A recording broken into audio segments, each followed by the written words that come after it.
നമസ്തേ, ഞാൻ doctor Elizabeth Jacob, senior consultant and head of department of obstetrics and gynaecology, Apollo Adlux hospital, Angamaly. നമസ്കാരം, myself doctor Neeraj, psychiatrist from Apollo Adlux hospitals. Doctor Neeraj, നമ്മുടെ ഈ confidential review of maternal ഡെത്ത്സിൽ April മുതൽ September 2019 നോക്കുമ്പോൾ 76 മാതൃമരണങ്ങളിൽ 12 എണ്ണം suicide കാരണമാണ് സംഭവിച്ചിരിക്കുന്നത്. അതൊരു ഭയങ്കര അലാമിങ് നമ്പറാണ്. എന്ന് വെച്ചാൽ 2 മാതൃമരണം every month because of suicide. അപ്പം അത് നമ്മുടെ അമ്മമാരാകാൻ കൊതിച്ചിരിക്കുന്ന സ്ത്രീകൾക്ക് ഇങ്ങനെ ഒരു സെൽഫ് ഹാം കോസ് ചെയ്യാൻ പാകത്തിനുള്ള എന്ത് പ്രശ്നങ്ങൾ കാരണമായിരിക്കും ഈ ഒരു അലാമിങ് ഇൻക്രീസ് നമ്മളിപ്പോൾ കാണുന്നത്?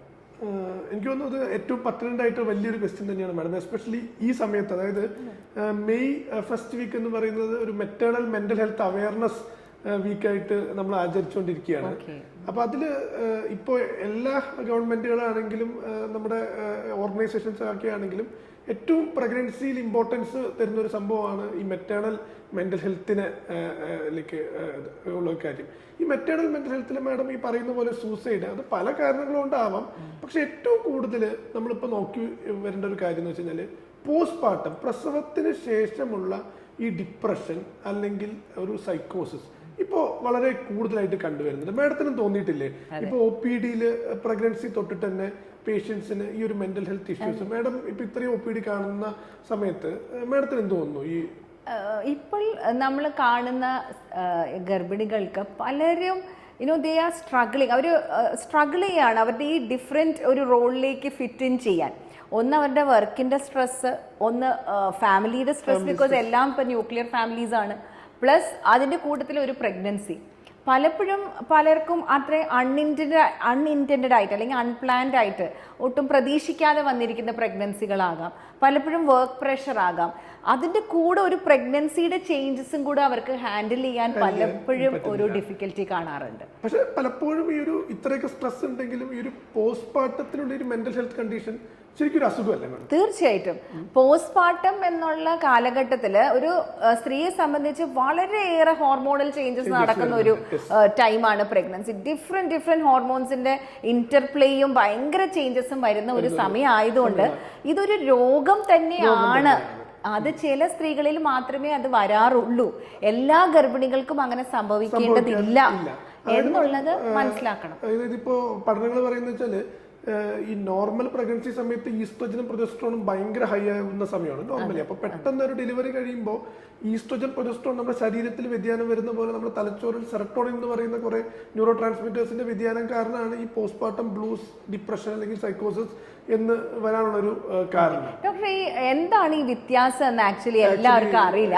പലപ്പോഴും ഇതെന്താണ്, ബ്ലൂസ് ആണോ, ഇത് ഡിപ്രഷൻ ആണോ, എന്താണ് സൈക്കോസിസ് എന്ന് പല പേഷ്യൻസിനും അല്ലെങ്കിൽ വീട്ടുകാർക്കും അത് മനസ്സിലാക്കാൻ പറ്റുന്നില്ല. സോ എന്താണ് പോസ്റ്റ്മോർട്ടം ബ്ലൂസ്? അതായത് മാഡം, ഈ പോസ്റ്റ്മോർട്ടം ബ്ലൂസ് എന്ന് വെച്ചാൽ എനിക്ക് തോന്നുന്നു ഒരു 50% കണക്കുകൾ വരുന്നത് 30 മുതൽ 50% അമ്മമാരും ഈ പോസ്റ്റ്മോർട്ടം ബ്ലൂസിലൂടെ കടന്നു പോകുന്ന ആൾക്കാരായിരിക്കും. ഒരു നമ്മൾ നോക്കിക്കഴിഞ്ഞാൽ 4 മുതൽ 6 ആഴ്ച വരെ ആദ്യമായി പ്രഗ്നൻസിയിലേക്ക് കഴിഞ്ഞു വന്നു, അല്ലെങ്കിൽ കുട്ടി ഉണ്ടായി കഴിഞ്ഞാൽ അവർക്ക് ഒരു ആങ്സൈറ്റി ആയിരിക്കും. എനിക്ക് നല്ലൊരു അമ്മയാവാൻ പറ്റുമോ, എനിക്ക് കുട്ടീനെ നല്ലതായി ഫീഡ് ചെയ്യാൻ പറ്റുമോ, ഉറക്കം ശരിയാവില്ല. അപ്പൊ അവർക്ക് പറയും എനിക്ക് പെട്ടെന്ന് ദേഷ്യം വരുന്നുണ്ട്, ഇപ്പൊ സങ്കടം വരുന്നുണ്ട്, ഞാൻ ഇങ്ങനെയൊന്നും ആയിരുന്നില്ല. പക്ഷെ പലപ്പോഴും അതൊരു സെൽഫ് ലിമിറ്റിംഗ് ആണ്. നമ്മുടെ പാരന്റ്സ് അല്ലെങ്കിൽ ഒരു കെയർ ഗിവേഴ്സിന്റെ സപ്പോർട്ട്, പിന്നെ ഒന്ന് ഡിസ്ചാർജ് ആയി കഴിഞ്ഞ് വീട്ടിലോട്ടൊക്കെ പോകുന്ന സമയത്ത് ആ ഒരു സ്ലീപ്പ് റിവേഴ്സലൊക്കെ ഒന്ന് ബെറ്റർ ആയി കഴിഞ്ഞ് കഴിഞ്ഞാൽ നോർമലി ഒരു 4 to 6 വീക്സിൽ സെൽഫ് ലിമിറ്റിംഗ് ആണ്. എത്രത്തോളം ഗർഭിണികൾ അല്ലെ ന്യൂ മദേഴ്സിന് ഈ പോസ്റ്റ്മോർട്ടം ബ്ലൂസ് വരാം? എത്ര ശതമാനം? കണക്കുകൾ പറയും ഒരു 30 മുതൽ 50% വരെ. അപ്പോൾ പോസ്റ്റ്മോർട്ടം ബ്ലൂസ് പക്ഷെ അതൊരു ട്രാൻസിയന്റ് ആണ്. മെജോറിറ്റി അതിനെ അതികടന്ന് സെൽഫ് റിസോൾവിംഗ് തന്നെയാണ്. പക്ഷേ അത് കഴിഞ്ഞിട്ടുള്ളൊരു അവസ്ഥയാണ് ഈ പോസ്റ്റ്മോർട്ടം ഡിപ്രഷൻ എന്ന് പറയുന്നത്. അപ്പൊ അതും ശരിക്കും പറഞ്ഞാൽ ഇപ്പൊ കണക്കുകൾ നോക്കിയാൽ അവർ പറയുന്നത് 10 മുതൽ 20% അമ്മമാർക്ക് തന്നെ, അതായത് 100 ഡെലിവറി നടക്കുന്നുണ്ടെങ്കിൽ 20 അമ്മമാർ പോസ്റ്റ്മോർട്ടം ഡിപ്രഷനോട് കടന്നു പോകേണ്ടത്. പല രീതിയിലുള്ള സ്പെക്ട്രം ആയിരിക്കും എന്ന് മാത്രമല്ല, ചെറുത് മുതൽ മൈൽഡ് ടു മോഡറേറ്റ് വരെ ആകാം. അപ്പൊ അതിൽ മേഡം ഈ ഡിപ്രഷനിൽ യൂഷ്വലി അവർ പറയാന്ന് വെച്ച് കഴിഞ്ഞാൽ, ഇപ്പൊ എനിക്ക് ഇങ്ങനെ പറയാം, അതായത് ഒരു അമ്മ എൻ്റെ അടുത്ത് വന്ന് പറഞ്ഞൊരു കാര്യമാണ്, ഡോക്ടറെ കുട്ടി ഉണ്ടായി, എല്ലാവരും ഹാപ്പിയാണ്. അതായത് ഹസ്ബൻഡ് ഹാപ്പിയാണ്, ഹസ്ബൻഡിന്റെ ഫാമിലിയിലുള്ള ആൾക്കാർ ഹാപ്പിയാണ്, എൻ്റെ അച്ഛനും അമ്മയും ഹാപ്പിയാണ്. എനിക്ക് മാത്രം സന്തോഷിക്കാൻ പറ്റുന്നില്ല. എനിക്ക് ഹാപ്പി ആവണമെന്നുണ്ട്, എനിക്ക് പറ്റുന്നില്ല. എനിക്ക് എപ്പോഴും കരച്ചിൽ വന്നുകൊണ്ടിരിക്കുകയാണ്, എനിക്ക് ഉറക്കം ശരിയാവുന്നില്ല, എൻ്റെ ബേസിക് സെൽഫ് കെയർ തന്നെ എനിക്ക് ചെയ്യാൻ പറ്റുന്നില്ല. ഇങ്ങനെയൊന്നും ആയിരുന്നില്ല ഞാൻ പണ്ട്. ഞാൻ നന്നായി സന്തോഷത്തോടെ ചെയ്തുകൊണ്ടിരുന്ന കാര്യങ്ങൾ പോലും എനിക്കിപ്പോൾ ചെയ്യാൻ പറ്റുന്നില്ല. എനിക്ക് ചിലപ്പോഴൊക്കെ ഒരു ജീവിതം ഒരു ഹോപ്പ്ലെസ്, ഹെൽപ്ലെസ് ഒക്കെ ആയി തോന്നുന്നു. ഇനി എനിക്കൊരു മുന്നോട്ട് ഒരു നല്ല അമ്മയാവാൻ പറ്റുമോ എന്നുള്ളൊരു ഭയങ്കര ചിന്ത, എപ്പോഴും ബെഡിൽ തന്നെ കിടക്കുക. അപ്പോൾ ഇങ്ങനെ വരുന്ന സമയത്ത് കുട്ടിയുടെ കെയറും സെൽഫ് കെയർ മാത്രമല്ല ബേബിയുടെ കെയറും ഭയങ്കരമായിട്ട് അഫക്റ്റ് ആവുകയാണ്. അപ്പോൾ ഈ ഒരു ഫേസിൽ വരുന്ന സമയത്താണ് കുറച്ചും കൂടി മൈൽഡ് ടു മോഡറേറ്റ് ആണ് ഞാൻ ഈ പറയുന്ന സിംറ്റംസ്. കുറച്ചും കൂടി സിവിയർ ഒക്കെ ആവുമ്പോഴാണ് നമുക്ക് എനിക്ക് ജീവിക്കേണ്ട, എനിക്ക് കുഞ്ഞിനെ തന്നെ ഹാം ചെയ്യാനായിട്ടുള്ള ഒരു പോസിബിലിറ്റി അവിടെ നമ്മളോട് പറയാറുണ്ട്. ഒരു 2-3 എനിക്ക് തോന്നുന്നു വർഷങ്ങളായിട്ട് ഒരുപാട് മീഡിയയിലൊക്കെ ഹൈലൈറ്റ് ചെയ്തിട്ട് ഒരുപാട് നമ്മുടെ ചുറ്റും തന്നെ ഒരുപാട് ഇൻഫന്റിസൈഡ് കേസസ് ഒക്കെ നമുക്ക് കണ്ടിട്ടുണ്ട്. അപ്പൊ കുട്ടിയെ ഒരു ഡെലൂഷൻസ് എന്നൊക്കെയാണ് മാഡം പറയാം. അപ്പൊ വേർ ദേ ഫീൽ ദാറ്റ് കുട്ടി എനിക്ക് അഗേൻസ്റ്റ് ആണ്, അല്ലെങ്കിൽ കുട്ടി എനിക്ക് ലൈക്ക് ഹാം ചെയ്യണം എന്നുള്ള തോട്ട് വരിക. പക്ഷെ പലപ്പോഴും ആ ഒരു സമയത്തൊക്കെ എത്തുമ്പോഴേക്കും പോസ്റ്റ്മോർട്ടം സൈക്കോസിസ് എന്ന് പറയുന്ന ഒരു അവസ്ഥയാണ്. ആ അവസ്ഥയിലേക്ക് എത്തിക്കഴിയുമ്പോഴത്തേക്കും ഇറ്റ് ഇസ് ടു ലേറ്റ്. നമ്മള് പോസ്റ്റ്മോർട്ടം ഡിപ്രഷനിൽ തന്നെ ഒരു മെഡിക്കൽ ഹെൽപ്പ് ഇതൊരു കണ്ടീഷൻ ആണ്, ഇതൊരു രോഗമാണ് എന്ന് തിരിച്ചറിയുവാനായിട്ട് കൂടിയുള്ള സപ്പോർട്ട് കൊടുക്കുന്ന ഫാമിലി മെമ്പേഴ്സിനും മനസ്സിലാകാൻ പറ്റണം. അപ്പൊ ആക്ച്വലി സിംപ്ലിഫൈ ചെയ്ത് ഡോക്ടർ പറഞ്ഞ എന്തൊക്കെയായിരിക്കും ഈ റെഡ് ഫ്ലാഗ് സൈൻസ്, അല്ലെങ്കിൽ വീട്ടുകാർ എപ്പോഴാണ് ചിന്തിക്കേണ്ടത് ഇപ്പൊ ഡോക്ടറെ കാണിക്കണം, ഞങ്ങളുടെ സപ്പോർട്ട് കൊണ്ട് മാത്രം ഈ മോൾക്ക് ഇതിൽ നിന്നും കടന്നു വരാൻ സാധിക്കുകയില്ല എന്ന് തോന്നുന്നു. അത് നമ്മളെപ്പോഴും എല്ലാവരും ഒരു ക്വസ്റ്റ്യൻ തന്നെയാണ് മാഡം. അതില് ആദ്യത്തെ ഒരു കാര്യം എന്ന് വെച്ചാൽ ഇപ്പൊ പ്രഗ്നൻസിക്ക് മുന്നേ ആദ്യം മാഡം പറഞ്ഞ പോലെ തന്നെ എപ്പോഴും ഒരു proper planning of pregnancy is very important അല്ലേ. അപ്പോൾ അതിൽ പ്രഗ്നൻസിക്ക് മുന്നേ എന്തെങ്കിലും ഒരു ഡിപ്രസീവ് സിംറ്റംസോ എന്തെങ്കിലും ഒരു മെന്റൽ ഹെൽത്ത് ഇഷ്യൂസ് ഉണ്ടെങ്കിൽ it is always good to consult a psychiatrist before planning pregnancy or even tell to your gynaecologist about this. അത് കഴിഞ്ഞിട്ട് പ്രഗ്നൻസിയിൽ എന്തെങ്കിലും ഈ പറയുന്ന ഓർക്കക്കുറവ്, മൂഡ് സ്വിങ്സ്, പെട്ടെന്ന് ദേഷ്യം വരിക, പെട്ടെന്ന് സങ്കടം വരിക, എപ്പോഴും എനിക്ക് ലൈക്ക് ഒരു കാര്യങ്ങളും ചെയ്യാൻ ഒരു ഇൻട്രസ്റ്റ് തോന്നാതിരിക്കുക, ഈ ഒരു റെഡ് ഫ്ലാഗ് സൈൻസ്.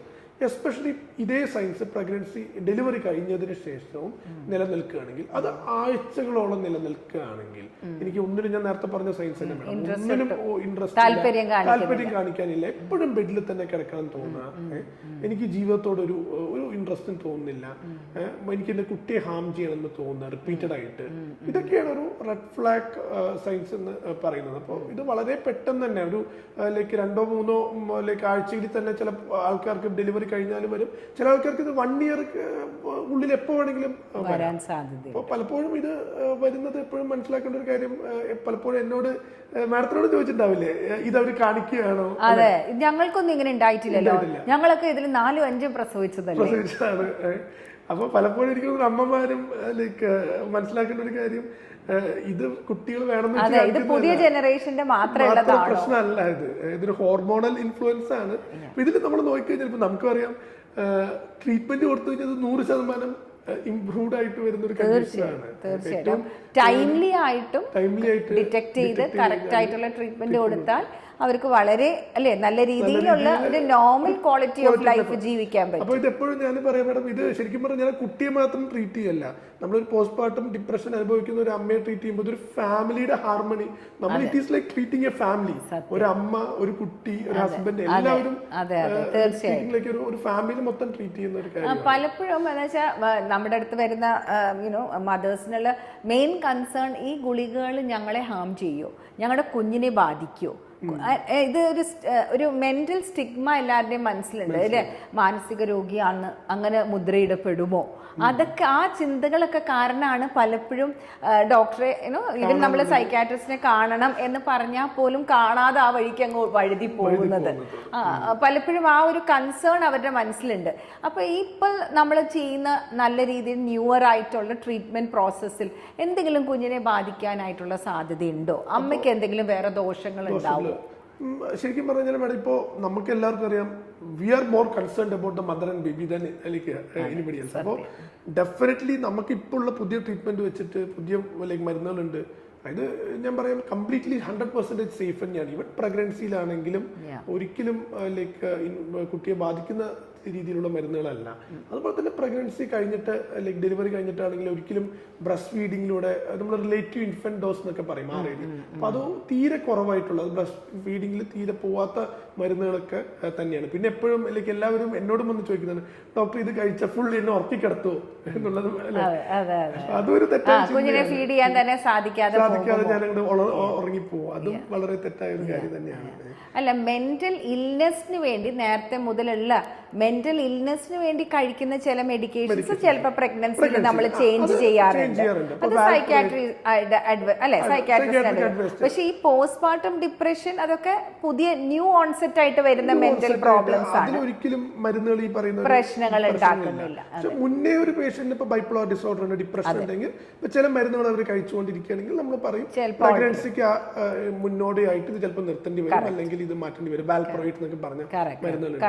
അതിനാണ് പറഞ്ഞത് മുന്നേ എന്തെങ്കിലും പ്രശ്നങ്ങളുണ്ടെങ്കിൽ. അതെ, അതിന് ഡോക്ടർ വളരെ പ്രസക്തമായിട്ടുള്ള കാര്യം പറഞ്ഞത്. അങ്ങനെയുള്ള പേഷ്യൻസ് നമ്മൾ പ്ലാൻഡ് ആയിട്ടുള്ള പ്രഗ്നൻസിക്കാണ് പോകേണ്ടത്. ദേ ഷുഡ് ഡെഫിനറ്റ്ലി അതിന് മുന്നേ തന്നെ സൈക്യാട്രിസ്റ്റിനെ കൺസൾട്ട് ചെയ്ത് അതിനുള്ള ഒരു കറക്റ്റീവ് സ്റ്റെപ്പ് അല്ലെങ്കിൽ change over to a safer medication ചെയ്യണം. പിന്നെ നമ്മൾ കണ്ടുവരുന്നത് കൗൺസിലിങ്ങിന് അല്ലെങ്കിൽ ഫാമിലി മെമ്പേഴ്സിന് എന്താണ് അഡ്വൈസ് ഡോക്ടർ കൊടുക്കാനുള്ളത്? ബിക്കോസ് പലപ്പോഴും മദർ ഒരു സൈലൻസിൽ ഇതെല്ലാം ഇങ്ങനെ ചിലപ്പോൾ പറയുന്നുണ്ടാവില്ല. അവർക്ക് ഉണ്ടെങ്കിൽ തന്നെ അവരൊരു ഇറിറ്റേറ്റഡ് ആയിട്ട് പ്രസവിച്ച് ഡെലിവറി കഴിഞ്ഞപ്പോഴാണ് ഈ ടാൻട്രംസ് ഒക്കെ കാണിക്കുന്നതെന്ന് വീട്ടുകാർ പലപ്പോഴും പറയുന്നത്. അപ്പൊ ഈ വീട്ടുകാരോട് ഡോക്ടർക്ക് എന്തായിരിക്കും നീരജ് പറയാനുള്ളത്? തോന്നുന്ന ഒരു കാര്യം വെച്ചാൽ മാഡം, ഇതിന്റെ awareness this should happen to not only the mothers അല്ലെങ്കിൽ പ്രഗ്നന്റ് ആയ ലേഡീസിനല്ല. എനിക്ക് എപ്പോഴും ഞാൻ പറയുന്നത് സ്പൗസസിന് വളരെ ഇമ്പോർട്ടന്റ് ആയിട്ട് എല്ലാ സ്പൗസും അറിഞ്ഞിരിക്കേണ്ട ഒരു കാര്യമാണ്. ബിക്കോസ് പ്രഗ്നൻസി എന്ന് പറയുന്നത് ഇറ്റ്സ് ലൈക്ക് ഒരു കംപ്ലീറ്റ് റെസ്പോൺസിബിലിറ്റിയാണ്. It's not that woman should only. അതെ. ഞാൻ എപ്പോഴും നമ്മുടെ ഹോസ്പിറ്റലാണെങ്കിൽ ആന്റിനേറ്റൽ ഒരു ക്ലാസ്സസ് അതിന്റെ ഭയങ്കര ഒരു റെലവൻസ് ആണ്. സ്പൗസും പിന്നെ ആസ് എ കപ്പിൾ രണ്ടുപേരും കൂടെ അവിടെ അറ്റൻഡ് ചെയ്യുമ്പോൾ അതിലൊരു ഏറ്റവും ഒരു ഇമ്പോർട്ടൻറ്റ് ഫിസിക്കൽ വെൽബീയിങ് പോലെ തന്നെ ഈക്വൽ ഊന്നൽ കൊടുക്കുന്നതാണ് മാനസികമായിട്ടുള്ള ഒരു വെൽബീയിങ് എന്നുള്ളത്. അപ്പൊ അതിന്റെ ആ വരാവുന്ന പ്രശ്നങ്ങളെ പറ്റി അതിലൊരു ഒരു നേരത്തെ മുതൽ അവരോട് അതിനെപ്പറ്റി സംസാരിച്ച് വെക്കുകയാണെങ്കിൽ അതിന്റെ ഇപ്പൊ ഡോക്ടർ പറഞ്ഞ പോലത്തെ റെഡ് ഫ്ലാഗ് സൈൻസ് വരുമ്പോൾ അവർ അലേർട്ടഡ് ആകുകയും ഡോക്ടറോട് അത് ഓപ്പൺ അപ്പ് ചെയ്യാനും സാധ്യത ബെറ്റർ ആയിരിക്കും. റെഡ് ഫ്ലാഗ് സൈൻസ് വരുമ്പോൾ ഈ പേഷ്യന്റ് തന്നെ അവർക്ക് ചിലപ്പോൾ അറിയുന്നുണ്ടാവില്ല. അപ്പൊ അവർക്ക് എന്താ സംഭവിക്കുന്നത് അറിയുന്നില്ല. പെട്ടെന്ന് കരച്ചിൽ വരുന്നു, പെട്ടെന്ന് ദേഷ്യം വരുന്നു. പക്ഷെ ഇപ്പൊ ഹസ്ബൻഡ് ഇതിനെ കുറിച്ച് അവെയർ ആണെങ്കിൽ ഹസ്ബൻഡിന് തോന്നണം ഇതുപോലെയൊന്നും ആയിരുന്നല്ലോ എന്റെ വൈഫ്, ഇപ്പൊ എന്തൊക്കെയോ ചേഞ്ചസ് ഉണ്ട്, നമുക്കൊരു സൈക്യാട്രിസ്റ്റിനെ കാണാം എന്ന് ഹസ്ബൻഡ് അല്ലെങ്കിൽ ഫാമിലി മെമ്പേഴ്സിന്റെ ഇനീഷ്യേറ്റീവ് വളരെ വളരെയേറെ ഇമ്പോർട്ടന്റ് ആണ്. ഡോക്ടർ പറഞ്ഞ പോലെ പലപ്പോഴും പേഷ്യന്റ് അത് മനസ്സിലാക്കാനായിട്ടുള്ള ഒരു മെന്റൽ ഫ്രെയിമിലല്ല ചിലപ്പോൾ ഉണ്ടാവാറ്. അതിന് family members play major role. പിന്നെ എപ്പോഴും നമ്മൾ എല്ലാ ഒരു അസുഖത്തിനെ പോലെയും ഇതും ഒരു മൾട്ടി ഫാക്ടോറിയലാണ്. കുറെ ഘടകങ്ങളുണ്ട്. നമ്മൾ പറയുന്നു ഹോർമോണൽ ഒരു ഘടകങ്ങൾ പറയുന്നു, പിന്നെ അതുപോലെ നമ്മുടെ സൈക്കോ സോഷ്യൽ, നമ്മുടെ സൊസൈറ്റി അല്ലെങ്കിൽ നമ്മുടെ ഫാമിലി അറ്റ്മോസ്ഫിയർ, ഇതൊക്കെ ഡെഫിനറ്റ്ലി ഒരു ഈവൻ ഇതൊരു ദർ ഇസ് നോ ഡിസ്ക്രിമിനേഷൻ. അല്ലാതെ ഇത് ഇന്ന സ്ട്രാറ്റ ഓഫ് സൊസൈറ്റിയിൽ വരുന്ന രോഗമോ ഒന്നുമല്ല. ആക്ച്വലി ഭയങ്കര വേൾഡ് ഫേമസ് പേഴ്സണാലിറ്റീസ്, ഈ പ്രിൻസസ് ഡയന വരെ ഇതിൽ കൂടെ പോയിട്ടുണ്ടെന്ന് she has written lot of things about that. അപ്പൊ അതിൽ പറയുന്നുണ്ട് എനിക്ക് ഈ ഡിഫറെന്റ് റോൾസിലേക്ക് അഡാപ്റ്റ് ആവാനായിട്ടുള്ള ടൈമും സ്പേസും ആണ് എനിക്ക് ആദ്യം വേണ്ടത്. ഞാൻ കുറേ മെഡിക്കേഷൻസ് എടുക്കുന്നുമുണ്ട് അതിന്റെ കൂട്ടത്തില്. സോ ആ ടൈമും സ്പേസും കൊടുക്കുവാൻ വീട്ടുകാരും ഫാമിലി മെമ്പേഴ്സും അതിനുള്ള ഒരു സപ്പോർട്ട് ആ സമയത്ത് കൊടുക്കേണ്ടത് വളരെ ഇമ്പോർട്ടന്റ്. മാഡം അതിന് മുന്നേ ചോദിച്ച ക്വസ്റ്റ്യൻ, അതിൽ എപ്പോഴാണ് ഈ കൗൺസിലിംഗ് മാത്രം ഇമ്പോർട്ടന്റ്, മെഡിക്കേഷൻസ് മാത്രം? ഇപ്പൊ പോസ്റ്റ്മോർട്ടം ബ്ലൂസ് അല്ലെങ്കിൽ ഒരു മൈൽഡ് ഡിപ്രഷൻ ആണ് എന്ന് വിചാരിക്കും മാഡം. ചിലപ്പോൾ ഒരു തെറാപ്പി, നല്ല ഫാമിലി സപ്പോർട്ട്, ആ ഒരു കാര്യങ്ങൾ കൊണ്ട് നല്ലൊരു കൗൺസിലിംഗ് അല്ലെങ്കിൽ നമ്മൾ കോഗ്നിറ്റീവ് ബിഹേവിയർ തെറാപ്പി അത് മാത്രം കൊണ്ട് മാറി പോവാൻ ചിലപ്പോൾ.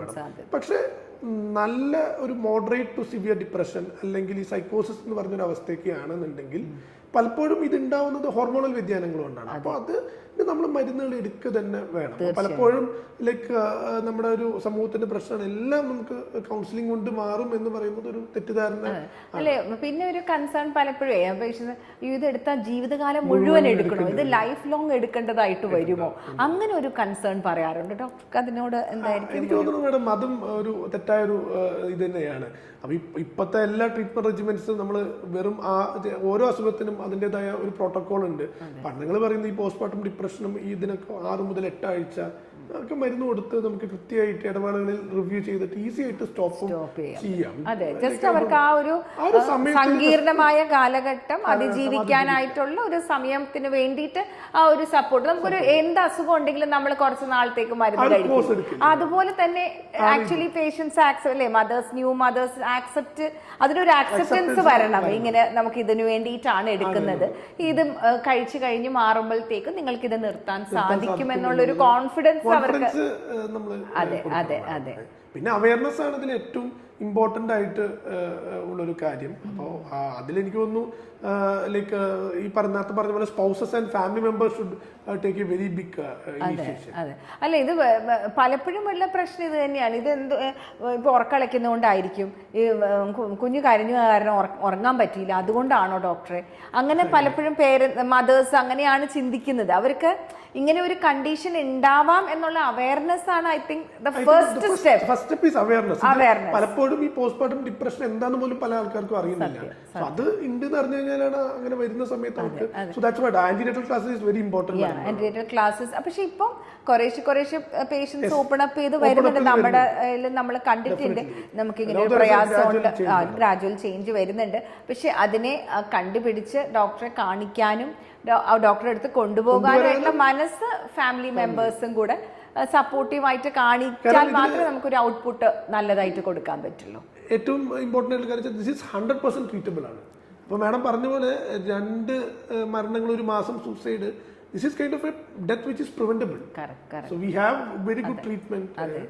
So that's ഡോക്ടർ പറഞ്ഞ പോലെ ഹോർമോണൽ ചേഞ്ചസ്, പ്രഗ്നൻസി വ്യതിയാനങ്ങൾ ഒരു വശം, സൈക്കോ സോഷ്യൽ ഫാക്ടേഴ്സ് ഒരു വശം, ഇത് എല്ലാം കൂടെ ഒത്തുചേർന്ന് വരുമ്പോഴാണ് സ്ത്രീക്ക് അവരെ തന്നെ അങ്ങോട്ട് കൺട്രോൾ ചെയ്യാൻ പറ്റാത്ത സെൽഫ് ഹാമിലേക്ക് പോകുന്നത്. അതൊരു ശരിക്കും പറഞ്ഞാൽ ഒരു ഇമ്പൾസീവ് ആയിട്ട് അല്ലേ, പലപ്പോഴും ആയിട്ടാവാം, അതല്ലാതെയും ചെയ്തു പോകുന്ന പ്ലാന്റ് ആയിട്ട് ചെയ്യുന്നു.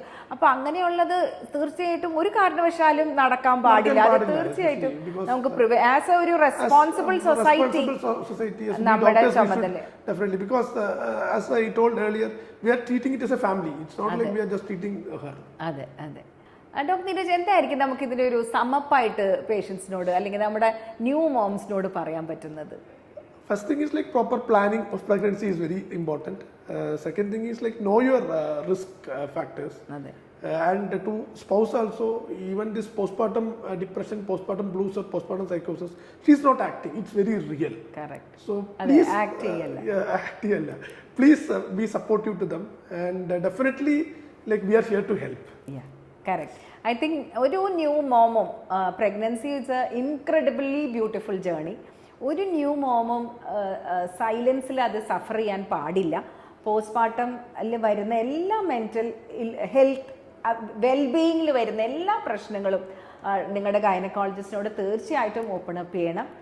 റെഡ് ഫ്ലാഗ് സൈൻസ് നമ്മളിപ്പോൾ ഓൾറെഡി പറഞ്ഞ രീതിയിലുള്ളത് എന്തെങ്കിലും ഉണ്ടെങ്കിൽ തീർച്ചയായിട്ടും ഗൈനക്കോളജിസ്റ്റ് സൈക്യാട്രിസ്റ്റിലേക്ക് റെഫർ ചെയ്യുമ്പോൾ അവിടെ നിന്ന് ഒരു സ്റ്റിഗ്മ ആയിട്ട് കൺസിഡർ ചെയ്യാതെ അവിടെ ഡോക്ടറെ കണ്ട് അതിനുള്ള ചികിത്സ തീർച്ചയായിട്ടും എടുക്കുവാനായിട്ട് ഓർക്കണം. I think all of you should have an incredible journey of motherhood. So no mother should suffer in silence, and mental health is very important. Yes, we are here to help you.